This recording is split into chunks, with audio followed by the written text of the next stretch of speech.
welcome to the Sports Side podcast. And this week we are joined by Danielle Brown, MBE, who is a double Paralympic Gold medalist in archery and the first Paralympian to represent Team England at the able-bodied event at the Commonwealth Games in 2010 in Delhi. She has successfully transitioned out of sport and into business and now has a career as a published author. So welcome to the podcast, Danielle. Thank you. Great to be here. So sport was obviously a big part of your life growing up. Did you have any particular role models when you were a kid that really just inspired you to get out and be active? I suppose really the role models were my parents, particularly my dad. He's an absolute nutter into his long distance fell running. I was brought up with so many opportunities to try sport. I think I was also very fortunate to grow up very close to the Yorkshire Dales. So it was a lovely rural spot. So there were a lot of opportunities to get outside and do sport. But wider than that, I really struggled to access role models. I think particularly in terms of female athletes, I could probably name a couple of tennis players and that was it. So, I never actually thought that sport could be more than a hobby, and I never realised that it could be a career choice. Yeah, definitely. And like tennis always seems to be the one because it was the closest to being equal, especially when I was growing up. But if you wanted to watch women's sport on TV, unless it was Sue Barker hosting Question of Sport, you were pretty much stuck to Wimbledon. But yeah, I do think that is something that has progressed massively in the last 10 or so years. So with archery, it's obviously not the standard school sport. And I mean, God forbid if it was, given a load of primary school kids a load of bow and arrows. But how did you first get into archery, and when did you realise, I'm actually pretty good at this? Yeah, so I actually got in quite late. So it was my 15th birthday when I first tried it. And the reason I decided to go for archery was because my disability stopped me from doing lots of other sports. So I was unable to run around. I was struggling to walk any real distance. So I figured standing in a field and shooting bows and arrows is something I could do. But you are right, actually knowing that was a sport, growing up, I didn't realize it existed outside of medieval history or fairy stories. And it was somebody on the school bus that did it. Because I'd never heard of it through school or anything like that. They did it. And I thought, I could do that. So she gave me the phone number for the club and I booked myself in for a beginner's course. And my dad and I went along and did it for my birthday, which was really neat. Oh, wow. So you've got them to thank then all these years later. Like, thanks, got 2 Paralympic gold medals. Cheers, mate. Yeah. No, it's really neat, actually. It's just, I suppose, really those conversations that you don't realise how impactful they are at the time, but can just lead you to some really amazing things. Yeah, I guess your mate there was sort of doing the job of what the Sports Side app does now with it connecting people through sport. So yeah, previous to the app, you just had mates on the school bus. So I guess that's a relatively good progression. Can you tell us a little bit more about your disability and what age did that come to affect you and how did you sort of come to terms with those changes? Yeah, sure. So my feet started to hurt after I'd been running when I was about 11 years old. And at the time, really, it was a minor inconvenience. It just happened after I'd run and thought it was, I suppose, a normal part of running. But by the time I was 13, it was there all the time. And that was where it really started to limit me. And that's where I really struggled to get around. So it was hard. As a teenager, you're figuring out who you are and what you want to do with the rest of your life. And again, going back to that role model point, I couldn't name anybody with a disability other than Stephen Hawking. And, I didn't really feel that I resonated with his situation. So it was really, really tough from that point of view because I always had big ambitions for my future. I wanted to be successful. And because of my disability, I guess I lived in this constant state of fear, and I worried that people wouldn't be able to see past the crutches and the wheelchair that I had to use and actually see the value that lay within. So, it completely fractured my self-esteem, which was really, really tough at the time. Yeah, I can't imagine that, like being a teenager, is difficult enough with all sorts going on, and then having to deal with that as well, and having all these goals and whether or not you can achieve them must have been really, really difficult. And like you're saying with the role models at that time, previously you said how difficult it was to find a female role model, and then now you're trying to find role models who are not able-bodied as well. Is must have been so difficult, because obviously if you can't see it, you can't be it. It must have been really difficult to think, oh, I'm going to still achieve all of these goals when you haven't seen somebody else or actively see them in the media. Did sport still play an active role during the initial period of the disability pre-diagnosis? Obviously, you were experiencing a lot of pain, but you weren't entirely sure, is this something I should push through, or is it something that's going to be debilitating for a longer period? How did you try and maintain sport in your life at that period? Yeah, I definitely tried to maintain it. And I think part of that was because I didn't know it was a disability. So I didn't actually get my diagnosis till I was 16. And I realised that I haven't actually mentioned I've got something called complex regional pain syndrome.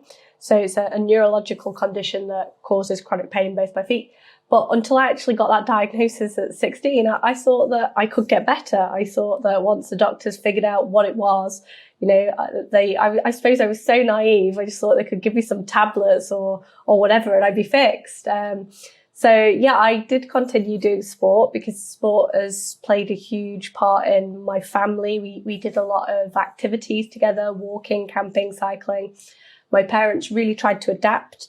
So when I was struggling to walk, they bought a big open canoe so that instead of walking up mountains, we could go canoeing on the lakes instead. So yeah, it was really good. But school sport particularly was very difficult, and the PE teachers kept forcing me to try and run.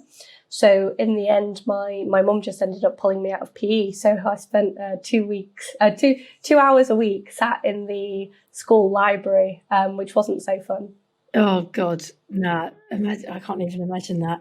It's just, especially for someone who sport, you'd be such a passion. Like PE was my time to shine. Like I was bench ball king of the southeast of England, which I undisputed, that I must say.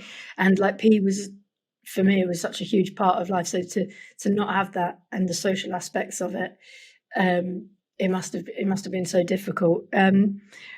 But obviously there's like four or so years there that were really hard before knowing whether this was like an injury or a long-term illness or a disability. But once you got that diagnosis and come into terms with your new future, what were your biggest concerns and fears, and with how you were going to be perceived, and then how did you combat them to become the success that you have been? Yeah, I just worried because I think I didn't know much about disability. The area that I grew up in, it wasn't particularly visible. So, and particularly in younger people, you saw plenty of sort of older people in wheelchairs, but nobody around my age. So I found that really, really tough, and I just really worried because at that point, sport was just a hobby. I never thought that the career was there. I decided to pursue a career in law. I thought that was a smart plan. I thought relatively well paid, and I quite liked the idea of dressing up in a wig and a cape to go to work. So that was my dream, and I was always so academic, but I just worried that when it came to the interview stage, that's all people would see, and those stereotypes about disability, that it's not necessarily about the physical side of things, that it affects your whole body, including your brain. I was really worried about that. And a lot of that was ignorance on my part because I didn't have the exposure to disability. And I think it's a similar thing, when people are growing up, like if ever you saw somebody with a disability, like you'd always get told, don't stare, it's rude. So you kind of develop that fear factor about going there and asking the questions and being really open and honest. So I guess I'd sort of got all that baggage from childhood as well. So yeah, it was really tough. But the main fears were around how it'd affect my future. I suppose how it'd affect relationships with others. Would they want to, I don't know, be friends with me or, develop a relationship later in life because I had this issue. And I think, again, part of that was because you just didn't see it. I didn't know. There's so many unknowns. and that created fear. Do you think, so 2 questions, do you think if you had developed the disability not during your adolescent teenage years, maybe when you were older, would you have come to terms with it differently, more successfully, less successfully? Or, and then secondary question, if that had happened now and Paralympians are perceived in such a positive light, and there's a lot of role models out there, a lot more role models out there, still not enough, but a lot more. Do you think it would have been easier for that to happen now? So 2 questions. Yep, no, that's great. I guess answering the second one first is easier, because I think if it had happened now, as you say, it would have been easier. Yeah. And I think that there's more known about it. I certainly think I'd have had my diagnosis a lot quicker. 5 years is an incredibly long time. It's outrageous. It's crazy that. Yeah, exactly. And I meet people with the same condition as me who've got a diagnosis in a couple of months. So I think that there's a lot more known about the condition. So I think I wouldn't have had that huge long period of not knowing what it was and worrying whether I would get better or what. So I think that would have helped, and those role models definitely. And also I think social media has opened up support groups and things like that. Some of them are terrible. People are so negative, and I really struggle with that. But there's some really, really positive ones out there as well. So I think if it had happened now, that certainly would have been different. If it had happened when I was a bit older, I'm not sure whether I'd have reacted differently, because I suppose different stages of your life, you've got different challenges. And I think that's quite a tough one to sort of guess. I'd have built more confidence, but equally, I suppose, having it develop when I was young, where, I'd still got my parents to kick me up the backside and, get on with it. And they were fantastic support. So, I'm not sure on that one. So those first few years of coming to terms with that disability, how did that make you sort of feel in like everyday life? Was it something that felt like it was like a cloud you were carrying around with you, or was it just like, okay, get on with it, next job kind of thing?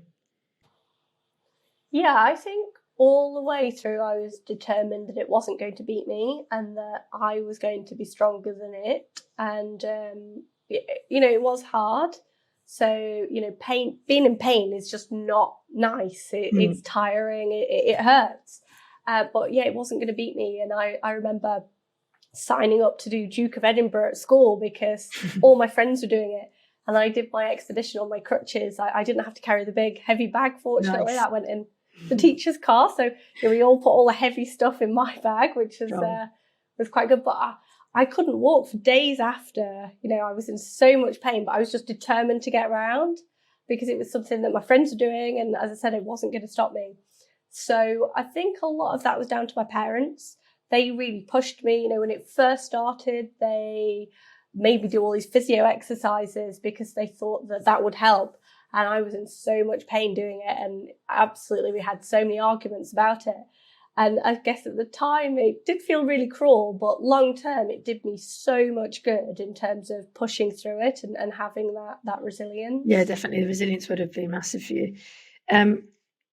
So what about sport, and how did that start to become like an outlet in your life? Like, what about sport particularly got you hooked? Obviously, you had a lot of pain going on, but what about sport made that pain sort of be worth going through to compete, or was it the chance to win or to socialize, or why did sport get you away from what you had previously experienced?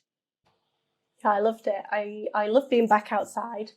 I loved being able to do something. I loved the fact that archery was very inclusive. So I didn't join it wasn't a disability only club. It was just an archery club. And it was amazing because everybody just shoots together. And I was really, really bad to start with, but that didn't matter because it was fun. And I just practiced so much. And I found that it was just a really great outlet to channel my pain. If I could get through a day at school, I got my archery to look forward to at the end of it. So I'd always be pestering my parents to take me to practice because it just took my mind off the pain. It was still there, but because I was so focused on what I was doing, it wasn't quite at the forefront of my mind.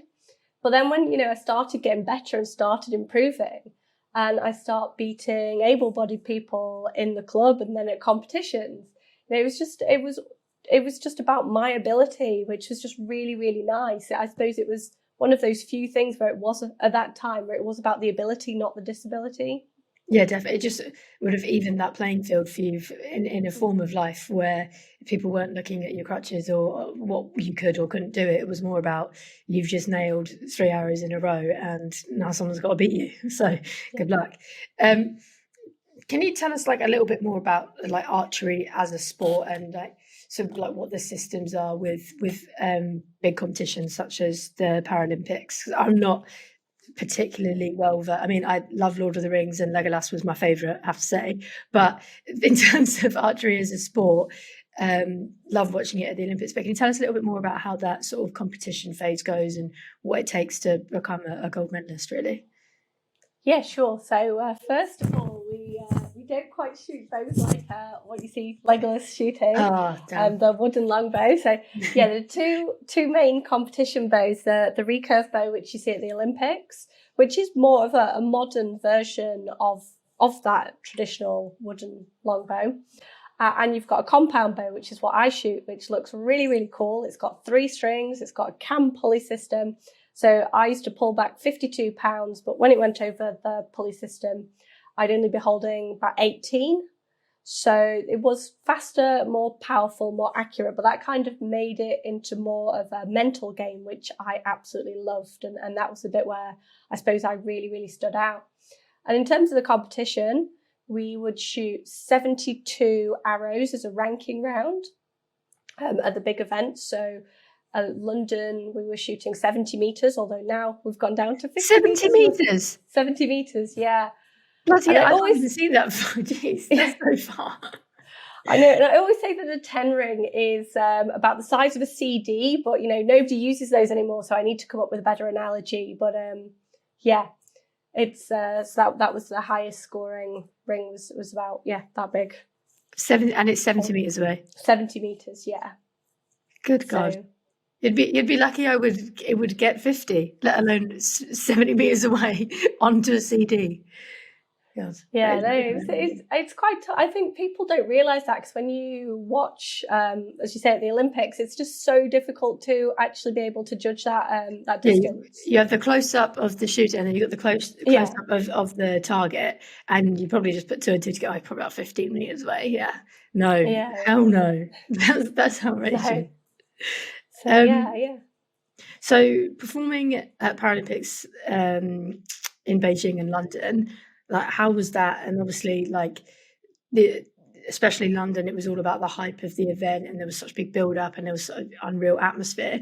But a sport like archery,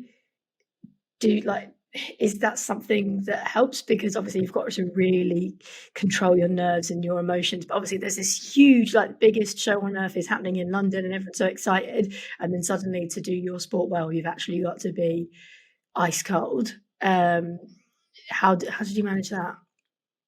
Yeah, really interesting question, because I think so many people just assume that there's a home crowd advantage, don't they? Yeah. And I actually thought it was more of a home crowd disadvantage because it's about to go in and the music comes on and, everyone's clapping and cheering and waving British flags and your heart rate kind of shoots up. And I suppose if you've got to run that off, in a sport where that energy can be expended, I think great. But in archery, I was there fighting, trying to get my heart rate back down. So it was tough. And I think going into London, I had quite a successful career up to that point. So everybody expected me to win. And that did make it a really, really tough event. So you got all those expectations along with, that crowd atmosphere, which was amazing. But at the time you're like, I could just do with it being toned down a little bit, but you just had to push through. What did you find that the key progressions were in Paralympic support, promotion and awareness from, so you competed in Beijing and then also in London. What were like the key differences or progressions between those two events? And like I know Channel 4 did a lot of the like Superhumans campaigns, and like the Paralympics in some events actually had more spectators than the Olympics in London, and it was really, really well championed. Yeah, no, absolutely. And I always say it's quite funny.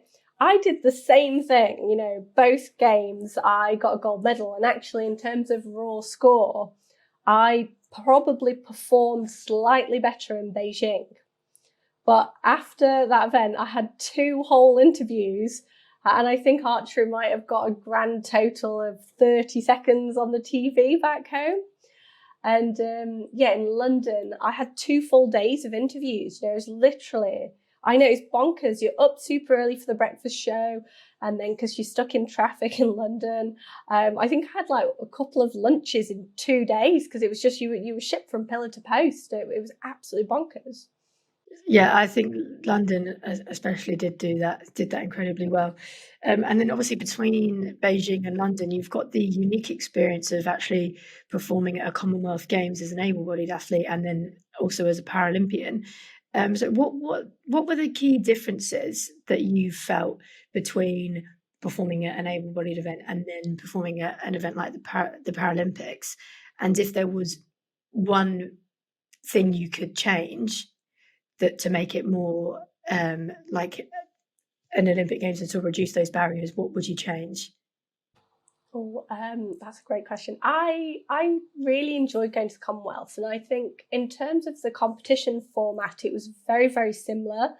The only difference really between the two is that it operates on a much quicker pace. Mm-hmm. So, with the Paralympic side of things, you're dependent on somebody collecting and scoring arrows. Yeah. But because you don't have like one staff per person, quite often you've got one staff doing that for 3 people. Yeah. So it just takes a long time for them to go up there, score one person, pull it all out, go to the next one and do that. So, yeah, I had to learn how to deal with the pace. The scores on the able-bodied side are higher as well. So, you know, you just had to sort of perform at a higher standard. So in terms of actual differences, that there wasn't really that much. And my teammates were great as well. They were so supportive. They were a lot more experienced than I was. And it was just great for them to share that experience with me. So I learned so much from that and the subsequent able-bodied events.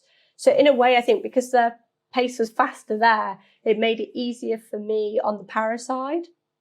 So, but in terms of what I'd change, I think it's sort of an attitudinal thing. You know, Yeah. I got so many people like, wow, how have you done this? You know, and for me, I could shoot 1 arrow in the middle of a target. Why couldn't I get them all there? Mm. So, I got a lot more media attention, which in a way was a good thing. You know, para archery hardly gets any.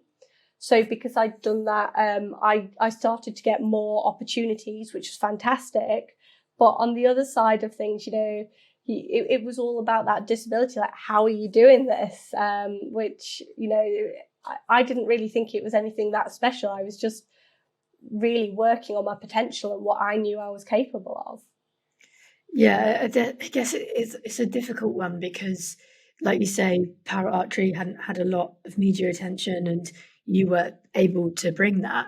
But at the same time, you don't want to be pointed out for being different because for you, that's just normal. That's this is me competing and doing my best.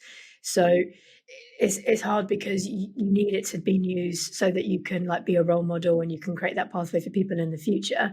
But at the same time, it shouldn't be news because it's someone competing at an event. That's not new. Someone's doing archery in the archery event at the Commonwealth Games. That's not really front page news. But exactly, I guess in a way it's good that it is for now to create those role models. Yeah, no, completely agree. And it was just so weird, like the questions they'd ask. It's just like they'd say, and how do you feel to be a disabled person shooting at this event? And I'm like, well, what does a disabled person feel like? Exactly. When I'm sat there, I don't think of myself as being, you know, I mean, I obviously identify as a disabled person. I identify as being female, but when I'm sat on the line actually competing, I don't it doesn't run through my head. I'm just focusing on making the best shots possible, like everybody else. Exactly. And I do think the female side of things as well, there's so much. It's like, how do you feel about being a woman, and how do you feel about and it's like, well, I'm not consciously aware that I'm not thinking, oh, I'm a woman, but I do get that when you are a game changer, groundbreaking in your industry or your event or your sport, it is, you do need to highlight these things, because we are of that first generation of people breaking down these barriers, and the more we can be loud about it now, the less likely people are going to have to be asked these questions in the future. So it is a difficult one, because it's like, oh, well, you're not consciously aware. I'm not thinking, oh, I'm disabled, oh, I'm a woman, oh, I'm from wherever I'm from.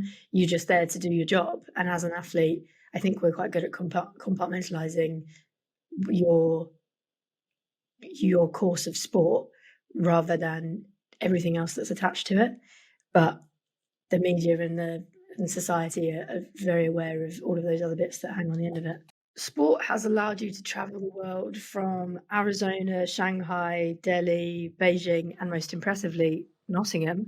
Has this multicultural experience helped you in both your sporting career, but also in your career post-sport? Yeah, absolutely. I think that international travel is just such a great educator. You know, you can try and learn about different cultures, but unless you really experience it, it's just two different things. And I think getting to explore different parts of the world, meet the people, I think, as well, is really amazing. And getting the opportunity to go to countries that I wouldn't have thought about going myself. You know, I loved South Korea. The people there were just so nice.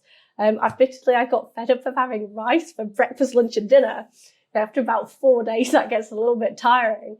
But, you know, the people were just so amazing, so nice and friendly. And you just, I guess, sort of get that really immersive experience, which I think helps you grow as a person and become a bit more like tolerant and accepting of different cultures. And because you just sort of gain that understanding. So absolutely, I think it was a fantastic experience. I suppose it has helped me, you know, as an athlete, it did help me in business, but I think most importantly, it helped me as a person to grow. Yeah, for sure. So where was your favourite place? South Korea? Oh, a difficult one. I think New Zealand. New Zealand. And what's the worst? If you had to go and do an event tomorrow and they said it's going to be here, what's the one place that would make you think, oh, do I want to do it? US. The US. US. That's the only place I've ended up with a bad stomach.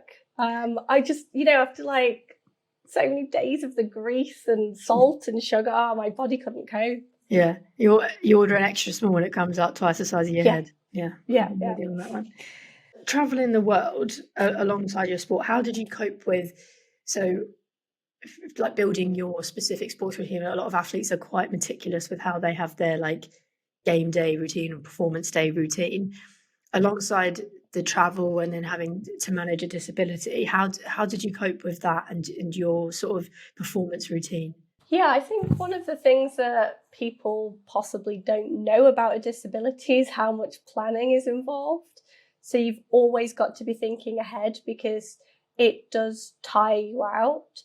So, you know, for example, I can walk short distances. I use crutches to get around. But when I went to international events where I was traveling, I'd always use a wheelchair. Just because it would mean there's less time on my feet. I can get around, I can do the distances, I can do them much quicker as well. So that was something that I had to adjust to when I started competing internationally. Also, it's just, as I said, it's just that planning, really understanding how long the flight's going to be, how long you think that you're going to recover. And I think being an athlete, but also having a disability, you do learn to listen to your body on both counts. So it was just really learning that and getting the experience. And sometimes I'd get it horribly, horribly wrong. And I'd be really, really tired and blown out for days when I came back. But yeah, I mean, 2010, that was probably the trickiest year for me because I was on both the able-bodied and the para team. So, and I also finished my uni degree as well. So I was like doing all my exams at the beginning of the year. And I was just burned out by the end of it because there was just so much travel. So really building in those rest days for me was very, very important. What was a typical rest day, like your ideal rest day? What would that look like? Well, I like to say I'd just sit around and like do a bit of reading and writing, but then you'd end up doing all the jobs that you needed to do around Life the house. admin, yeah. Life Yes, admin. life min. So yeah, it was. It's kind of weird, isn't it? Like as an athlete, you don't really get to pick and choose. Like it's a lifestyle, isn't it? So you've kind of, for me, it was forcing myself just to take a bit of a break, even though I absolutely hated doing that bit. So I kind of just saw it as part of the training. And I do think as athletes, it's like, if you're not doing something, you're not being productive. But sometimes the most productive thing you can do is nothing.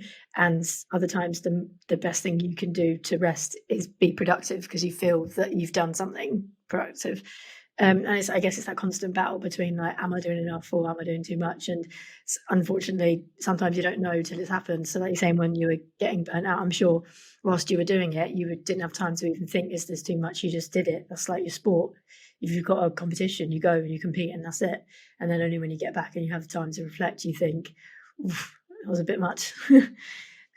So how long, like competitions for you, how long typically did they take? Was it over in one day or was it over a period of days? How did that look? So it usually worked over about the course of a week. So you'd start doing your ranking round and then we'd move into the match play. So, that was always the fun bit where the pressure was really on. But you'd only maybe do a few rounds, but there were long days. So even though in terms of arrow numbers, they weren't that high, you were on the field for a long time. Sometimes it'd be just half a day, but some events I know you mentioned Arizona when we were there. I think one day we were there and we were there just as the sun was rising, and we didn't leave until it was getting dark. They actually had to stop the shoot and start it again the next morning because the light had gone. So there was some really incredibly tough long days. That is nuts. And I know people say, oh, well, maybe it's not the most physically draining thing in the world, but mental drain is something else. And especially at that level when the focus is so precise. Like, I'm still not over that 70 meters away, you've got to hit CD. I can't imagine the type of focus that you would be required. And then you've got to do that over a period of 8 hours. It's definitely a battle of the most mentally fit. And like, obviously myself coming from a sport like rugby where it's just like running someone as hard as you can, it's quite a different sort of mental fatigue that you would experience. And how do you train yourself to be prepared for up to 8 hours of focus? Yeah, so I think what we say 8 hours of focus, you're not focusing for that 8 hours entirely. It's short bursts. So the maximum length of time that you'll be shooting in a competition is 4 minutes. So it's all timed ends. So you get very, very good at focusing for those 4 minutes and then switching off. And I think part of that for me came relatively naturally because with the disability, I find that one of the best ways to cope with it is to put my focus in another place. So I'm really good at focusing quite intensely because of that. So I suppose that taught me that skill.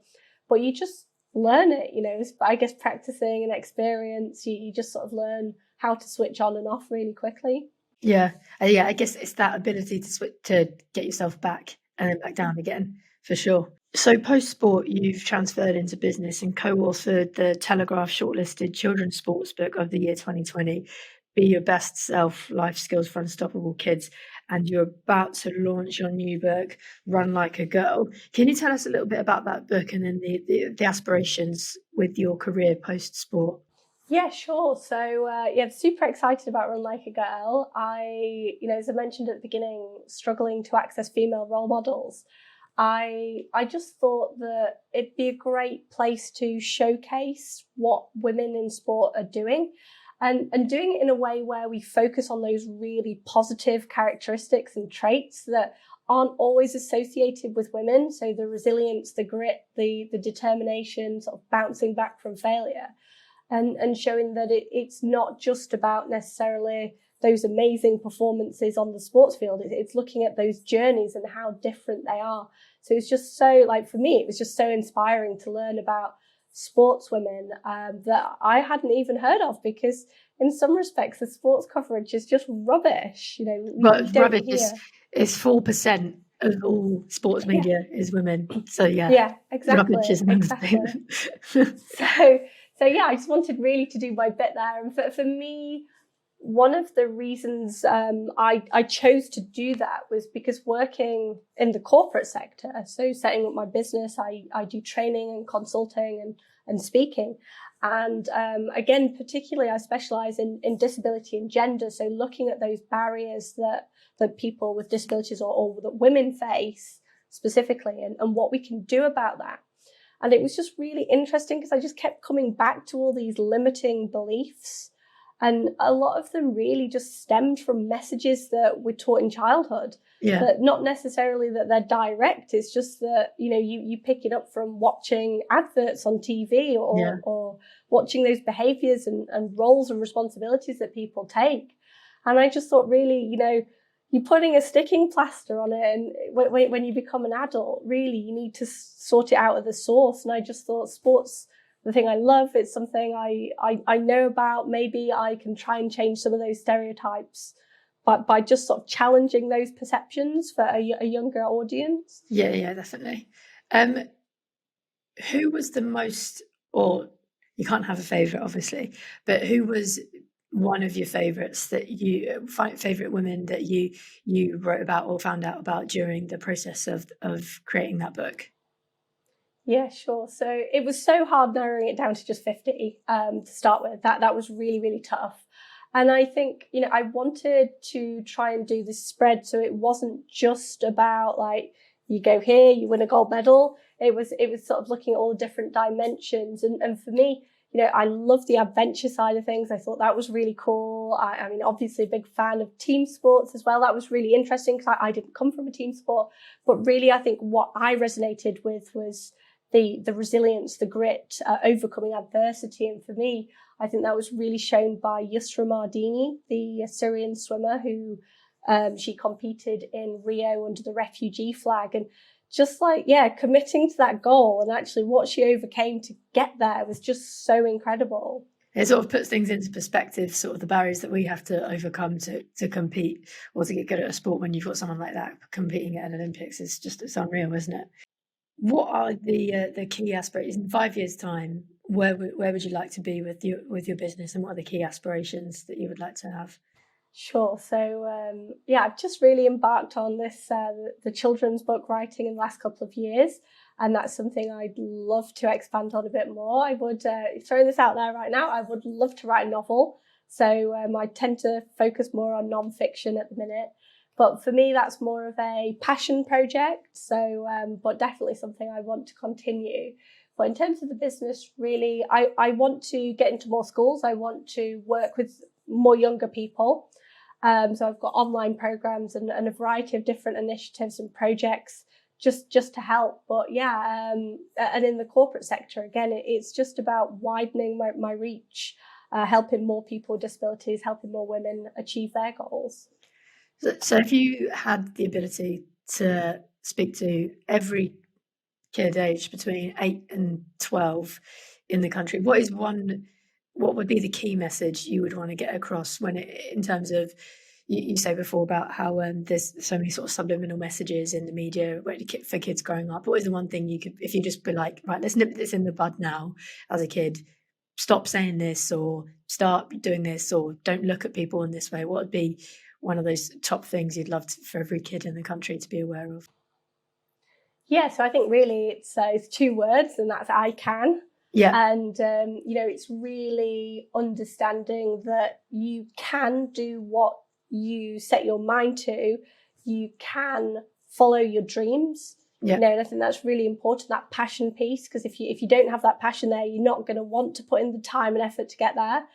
And I just think that really our mind, I think other people as well, you know, we can limit ourselves in so many ways, and just reframing that as, you know, I'm interested in this, I want to do this, I can do it, and finding a way. Yeah, no such word as can't, all about that.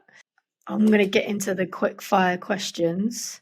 And then once we've done that, if there's anything more you want to chat about or any other bits you want to get into, then we'll do that. Right. So quick fire questions. What is your best pre-performance song? I'd say Pump Up, but archery, so Pump Down. I'm not sure. One of them. Oh no, I quite like to be fired up. So and I was really weird. I used to listen to classical music, like, you know, the really dramatic stuff. So I quite liked was it Escala, the violinist? Oh God, I loved them. They were great, weren't they? Yes. That was my guilty pleasure when I was younger. I know, and I don't know what it was about that, but I just used to love listening to it. It just sort of fired me up to the right level. It was like the X Factor music, wasn't it? Before it came out, I absolutely loved it. I think so. I don't know their history. I just came across it and I was like, oh, I like this so much. Give up meat or give up dairy? Meat. Ooh. I like cheese too much. Yeah, I kind of have a flexitarian diet. So when you fancy veggie through the week and meat at the weekend. Oh, fair enough. So I think I could go away. Top advice for 10-year-old Danielle? Just believe that it'll all work out well in the end. Everything happens for a reason. Yes, love that. Okay, so it's a sunny day and you're shooting arrows. Bucket hat or visor? What are you saying? Always wore a bucket hat. Always a bucket hat. Always wore a bright pink bucket hat. I actually had to get a special dispensation to wear it in London because it wasn't part of the Team GB regulations. Everyone else is there in the red, white and blue, and I've got this like bright pink bucket hat. Oh my God, imagine I've got a dispensation. Why? Because I need my neon pink bucket hat, actually. That's why. Yeah, and yeah, exactly. You got away with it and you got to wear it. Yeah. Well, to be fair, it was part of my kit, you know, it just let the right amount of light in. So, but I quite liked looking a little bit different. Yeah, nice. Anyway, you won a gold medal, so obviously it worked. Maybe I'll bring out the pink bucket hat on the weekend. David Beckham or David Attenborough? Got to be David Attenborough. So cool. I think he's brilliant. You know, his whole life story, I just think is amazing. And yeah, combat plastic pollution. It's great. So final meal on death row, what are we going with? And I need sweet and savoury. I'm going to need a main and a dessert. Oh, seriously, this is so hard because I love food. I don't know, I've kind of got a bit of a hankering for steak at the minute. So yeah, maybe a nice steak dinner and dessert, bread and butter pudding. No, a proper northern meal that is, isn't it? Yeah. Okay, so you're stuck on a desert island and you can only take one book with you. What are you taking? Oh my goodness, I think, that would be a disaster. I love reading. Kindle's not allowed. No, and you can't take the biggest one that you can just set on fire for food or warmth or anything like that. No. Oh man. This is so tough. I don't have a favourite. Although I have been enjoying the Throne of Glass series. Can you get a box set? Yeah. No? All right, we'll allow a box set. I've conferred with the judges. We'll allow a box set. Cool. And obviously your new book, Run Like a Girl, is that comes with you anyway, because that's yours. Well, yeah, exactly. Cool. Right, well, thank you very much for that. It's been incredibly insightful, and I think it's some of your messages and like what you've overcome through your life to be so successful both in and out of sport is amazing, and just so many people can learn from. You know what? You can do it. If you want to do it enough, you can do it, and I think that's just such a brilliant message.